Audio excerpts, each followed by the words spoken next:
Bismillahirrahmanirrahim.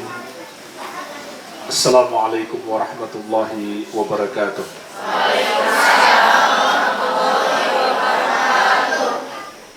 Alhamdulillahi rabbil alamin. Wa bihi nasta'inu ala umuri dunya waddin. Wassalatu wassalamu ala asyrafil anbiya'i wal mursalin. Nabiyyina Muhammadin wa ala alihi wa sahabatihi ajma'in. Wa wasbadu akhidhu ihsani ila yajiddin afma ta'ad.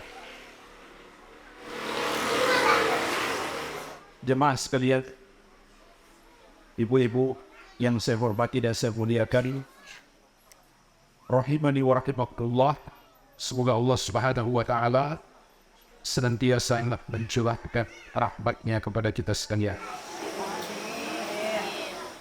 Alhamdulillah,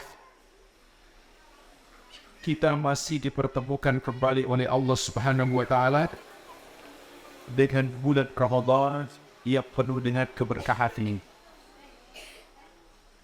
Berapa banyak saudara-saudara kita di bulan-bulan Ramadan tahun-tahun yang lalu masih bersama kita, tapi di tahun ini mereka sudah tidak ada lagi. Mereka sudah pergi mendahului kita menghadap Allah Subhanahu wa ta'ala. Kita pun bisa jadi Ramadan ini adalah Ramadan terakhir kita. Itu hal yang mungkin saja terjadi, karena kematian bisa datang kepada kita kapan saja. Saya mohon maaf, ini yang menelpon ibu saya sudah mati.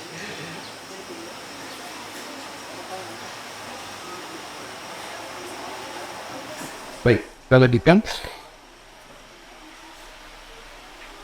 Jemaah sekalian, hadirkan juga dalam hati kita. Bisa jadi Ramadan ini adalah Ramadan terakhir kita. Itu bukan hal yang mustahil terjadi. Itu hal yang sangat mungkin terjadi. Sebab kita tidak tahu kapan kematian datang menjemput kita. Oleh karena itu, Rasulullah SAW memerintahkan kita untuk selalu ingat mati. Beliau bersabda, "Aktsiru dzikra hazimil ladzat." Perbanyaklah mengingat pemutus segala kenikmatan dunia ini, yaitu kematian. Lihat, ini perintah Rasulullah SAW. Beliau bilang, perbanyak ingat mati. Berarti semakin banyak kita ingat mati, semakin bagus.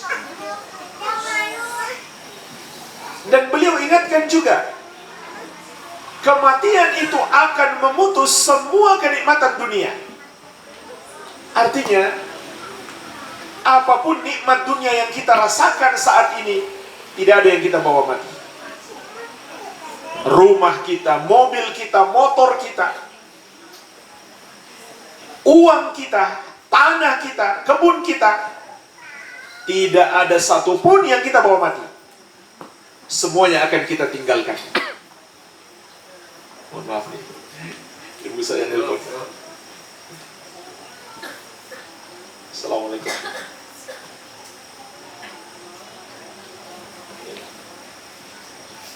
Ini lagi kajian. Lagi kajian sekarang. Ya. Kita ulang ya.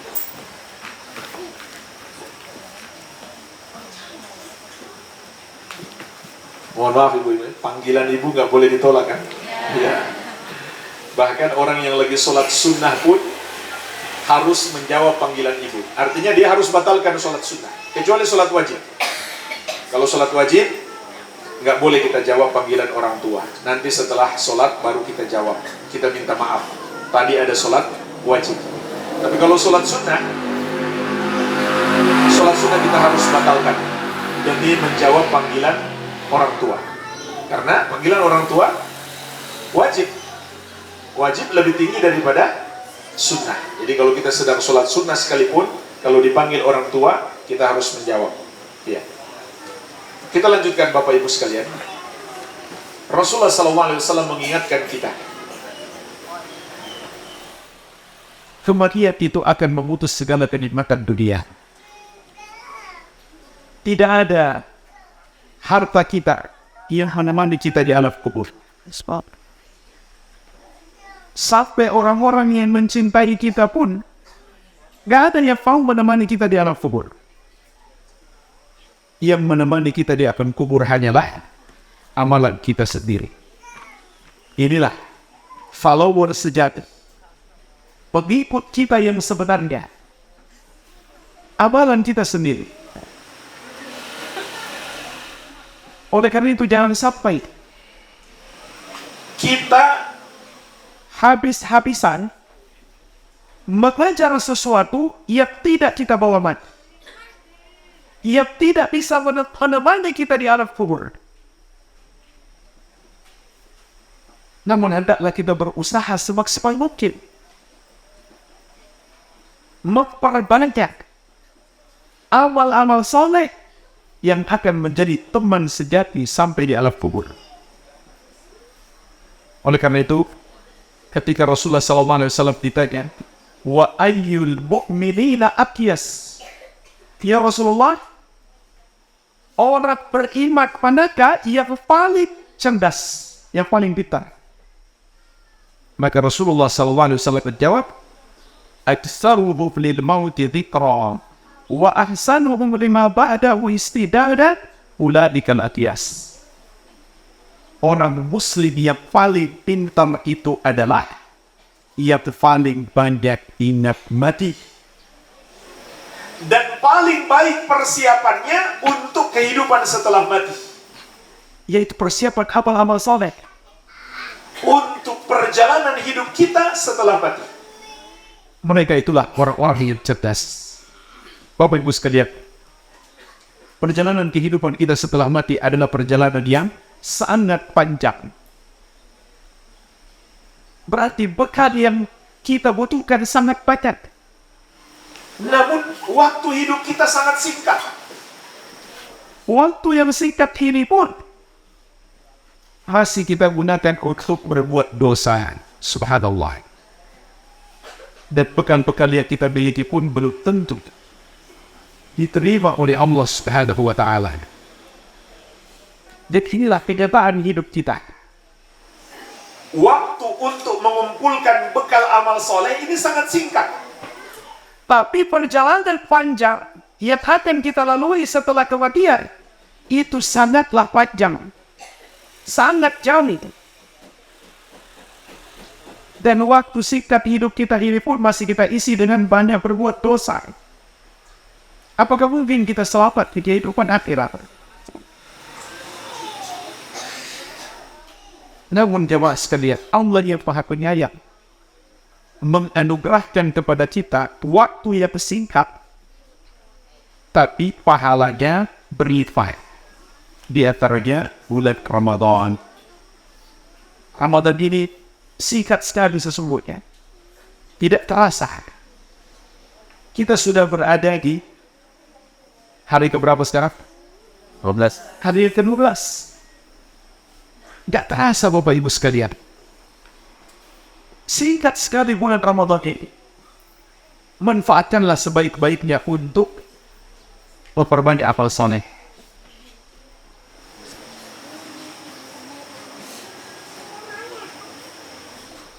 Karena bulan Ramadan, amal ibadah kita akan dilipat gandakan oleh Allah Subhanahu wa ta'ala.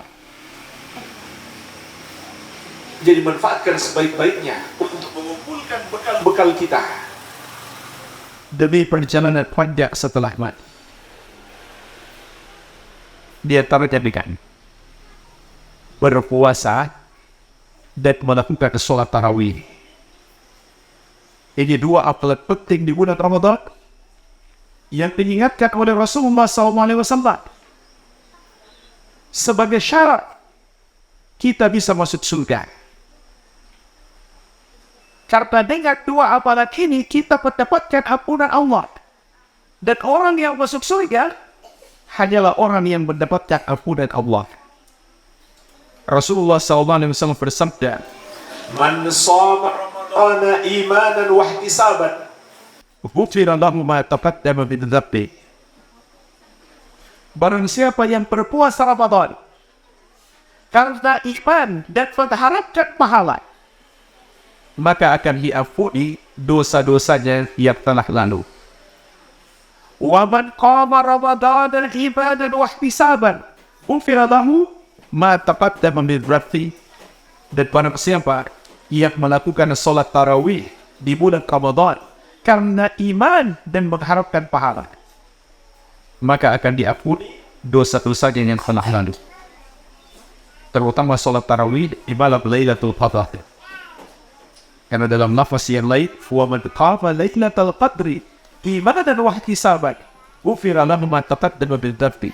Barang siapa yang salat tarawih di malam Lailatul Qadar karena iman dan mengharapkan pahala, akan diampuni dosa-dosanya yang telah lalu. Bapak Ibu sekalian, berdasarkan hadis-hadis ini dan juga dalil-dalil yang lain, maka untuk menggapai ampunan Allah di bulan Ramadan ada 5 syarat yang harus kita penuhi. Ada berapa syarat? 5. Perhatikan baik-baik supaya kita dapat ampunan. Karena ini syarat masuk surga. Orang yang masuk surga itu adalah orang yang telah diampuni oleh Allah dosa-dosanya. Maka ini kesempatan bulan Ramadan, rajin ampunan Allah. Syarat yang pertama, melakukan amal soleh yang disyariatkan. Di antaranya adalah dengan berpuasa dan sholat tarawih. Tapi lihat, bukan sembarang puasa, bukan sembarang sholat. Puasa yang Allah terima, yang akan menjadikan dosa kita diampuni, adalah puasa yang benar. Puasa yang benar itu seperti apa, ibu-ibu sekalian? Puasa yang benar itu adalah kita menahan diri dari semua perbuatan yang haram. Apakah diharapkan karena itu bisa membatalkan puasa kita seperti makan dan minum dan berhubungan suami istri? Ataukah diharapkan karena itu memang perbuatan dosa? Kalau puasa dia pasti melakukan yang haram, mengucapkan yang haram, nggak ada gunanya dia puasa. Puasa, tapi misalkan nggak sholat 5 waktu, nggak ada gunanya. Rasulullah SAW bersabda, "Man taraka sholat al-asri faqad habita amaluhu." Barang siapa meninggalkan satu syarat asar, terhapus amalannya. Berarti nggak ada gunanya dia puasa tapi terhapus. Dia puasa tapi terhapus. Kenapa? Nggak sholat, satu sholat. Bagaimana lagi kalau 2 sholat? 3 sholat. Jadi lihat, setelah bulan Ramadan, kalau kita tidak sholat, terhapus puasa kita selama Ramadan.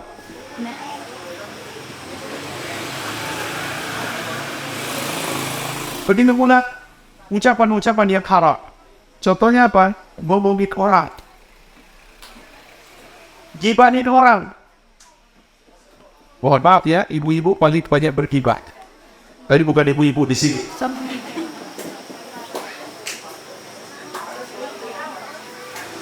Bercerita tentang keburukan orang, aib-aib orang, padahal dia sedang puasa. Atau berdusta, Ngata-ngatai orang, penghina orang, sama saja di dunia nyata ataupun di medsos. Ini bisa menghapus amal ibadah puasa kita. Rasulullah SAW bersabda, "Man lam yada qawla zur wal amala bihi wal jahlah, falaysa lillahi haja fi an yada'a ta'amahu wa syarabahu."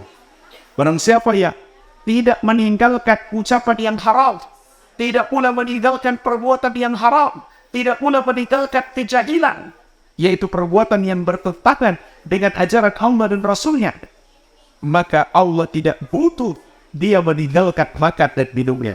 Maksudnya puasa kayak tidak berguna. Yang dia dapat hanyalah lapar dan haus. Begitu pula Bapak Ibu sekalian, sholat tarawih yang mengantarkan kita menarik ampunan Allah adalah sholat yang benar. Sholat yang benar itu apa? Ikhlas karena Allah. Khusyuk kita lakukan. Perlahan-lahan, jangan cepat-cepat. Perlahan itu tumaknina, rukun sholat. Kalau tumaknina, rukun sholat tidak ada dalam sholat, sholat tidak sah. Jadi kalau misalkan di satu masjid imamnya terlalu cepat sholat tarawih, lebih baik sholat di rumah. Jangan ikut imam seperti itu.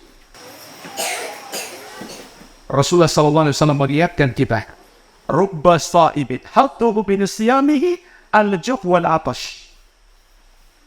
Wa rubba qa'ibin hattuhu min qiyamihi astahab. Bisa jadi orang yang berpuasa itu yang dia dapatkan hanyalah lapar dan haus. Bisa jadi orang yang sholat malam yang dia dapat hanyalah begadang malam, tidak dapat apa-apa. Maka ini harus diperhatikan dengan baik. Bukan sembarang ibadah yang dengannya kita mendapatkan ampunan Allah. Baik, ini syarat yang pertama. Syarat yang kedua, ibadah itu dibangun di atas dasar iman. Karena Nabi SAW mengatakan pada sahabat Ramadan, imanan. Barang siapa berpuasa Ramadan, karena iman. Iman itu artinya apa Bapak Ibu sekalian? Beribadah. Semua yang Allah wajibkan untuk diimani. Apa yang Allah wajibkan untuk diimani? Semua ajaran Islam, terutama rukun iman yang 6, terutama beriman kepada Allah, yaitu kita ibadi hanya Allah Tuhan kita Yang menguasai segala sesuatu, dan hanya Dia yang berhak kita sembah. dan kita salahkan semua perbuatan kepada selain Allah, dan tidak boleh kita menyembah kepada selain Allah. Itu namanya iman. Jadi kalau ada seorang yang pasti membenarkan, tidak menyalahkan pertuhanan kepada selain Allah, berarti dia belum beriman. Orang yang beriman itu, dia beriman kepada Allah dan dia salahkan selain Allah. Itu namanya orang beriman. Kalau dia beriman kepada Allah dan dia tidak salahkan selain Allah, berarti dia beriman kepada dua, kepada Allah dan kepada selain Allah. Jadi iman itu harus memiliki dua sisi. Membenarkan dan meyakini ketuhanan Allah Subhanahu wa Ta'ala dan menyalahkan ketuhanan selain Allah. Dan tidak boleh kita menolak satupun ajaran Allah, karena itu dapat membatalkan keimanan. Baik, ini syarat yang kedua. Syarat yang ketiga, Nabi SAW ihtisaban, mengharapkan pahala. Maksudnya mengharapkan jalan ibadah kita itu semata-mata dari Allah. Itulah dia namanya ikhlas. Ibu-ibu sekalian, ikhlas itu bukan tidak mengharap apa-apa. Ikhlas itu mengharap semata kepada Allah Subhanahu wa Ta'ala. Apa yang kita harapkan? Pahala. Apa itu pahala? Allah masukkan kita ke dalam surga dan dijauhkan dari api neraka. Hadirkan, sebelum kita sholat, saya sholat ini supaya Allah masukkan saya ke dalam surga. Itu namanya ikhlas. Apa yang bisa merusak ikhlas? Namanya adalah riya. Apa artinya riya, ibu-ibu sekalian? Riya itu orang yang beribadah kepada Allah, tapi di hatinya ingin dipuji oleh manusia. Kenapa dia datang pengajian? Supaya disebut orang baik, suka ngaji. Kenapa dia pergi sholat tarawih di masjid? supaya dipuji oleh tetangga. Itulah namanya riya. Maka saat itu amal ibadahnya terhapus, tidak diterima oleh Allah Subhanahu wa ta'ala. Jadi hati-hati, jaga selalu niat kita ibadah ini semata-mata karena Allah, yaitu semata kita ingin mengharapkan balasan dari Allah Subhanahu wa ta'ala, bukan dari selain Allah. Itulah ikhlas. Ini syarat yang ketiga. Syarat yang keempat, supaya kita mendapatkan ampunan di bulan Ramadan adalah ibadah kita harus mencontoh Nabi Muhammad sallallahu alaihi wasallam. Ibu sekalian, ini syarat yang Allah tetapkan supaya dosa-dosa kita diampuni. Hendaklah kita selalu berusaha meneladani Nabi Muhammad sallallahu alaihi wasallam.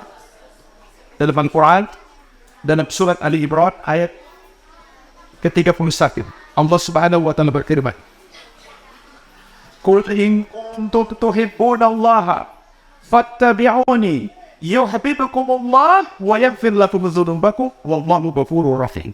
Katakan wahai Muhammad, sampaikan kepada umatmu, kalau kalian benar-benar cinta kepada Allah, ikutilah aku, ikutilah Rasulullah SAW. Yuhibbukumullah, barulah Allah akan mencintaimu, wa yaghfir lakum dzunubakum, dan mengampuni dosa-dosa. Dan Allah Maha Pengampun lagi Maha Penyayang. Jadi ibu sekalian, supaya dicintai dan diampuni oleh Allah, siapa yang harus kita ikuti? Siapa? Rasulullah sallallahu alaihi wasallam. Maka ini syarat yang keempat, supaya kita dapat ampunan Allah, bahkan dicintai oleh Allah. Amalan-amalan kita harus mencontoh Nabi Muhammad SAW. Disinilah pentingnya datang ke majelis ilmu, belajar, supaya kita tahu bagaimana ajaran Nabi Muhammad SAW. Jangan aja ikut-ikutan kebiasaan orang. Walaupun itu kebiasaan diwariskan turun-temurun, dilakukan oleh mayoritas masyarakat, itu belum tentu sesuai petunjuk Rasulullah SAW. Kita pelajari ini. Yang kelima, Bapak Ibu sekalian, yang terakhir, syarat yang kelima supaya kita dapat ampunan adalah banyak istighfar dan bertobat kepada Allah dari semua dosa-dosa kita. Agar sempurna dosa-dosa kita diampuni oleh Allah, maka manfaatkan bulan Ramadan ini untuk memperbanyak istighfar dan bertobat dari semua dosa-dosa kita. Dan termasuk syarat bertobat adalah kita bertekad tidak akan mengulangi dosa itu di masa depan, di masa yang akan datang. Jangan diulangi lagi di masa yang akan datang. Jadi kalau misalkan di bulan Ramadan ini kita sudah menjaga sholat 5 waktu, jangan sampai keluar bulan Ramadan sholatnya bolong-bolong lagi. Kalau di bulan Ramadan ini ibu-ibu keluar jilbabnya Masya Allah sudah bagus menutup aurat, jangan sampai setelah bulan Ramadan jilbabnya dibuka lagi. Jadi tobat kepada Allah, bertekad tidak akan mengulangi dosa yang itu di masa yang akan datang. Ini syarat bertobat. Semoga Allah mengampuni kita semuanya di bulan Ramadan ini, sehingga kita berjumpa dengan Allah dalam keadaan husnul khatimah. Nanti itu saja yang bisa saya sampaikan. Semoga bermanfaat. Lebih dan kurangnya saya mohon maaf. Wabillahi taufiq. Walhamdulillahirabbil alamin. Wassalamualaikum warahmatullahi wabarakatuh.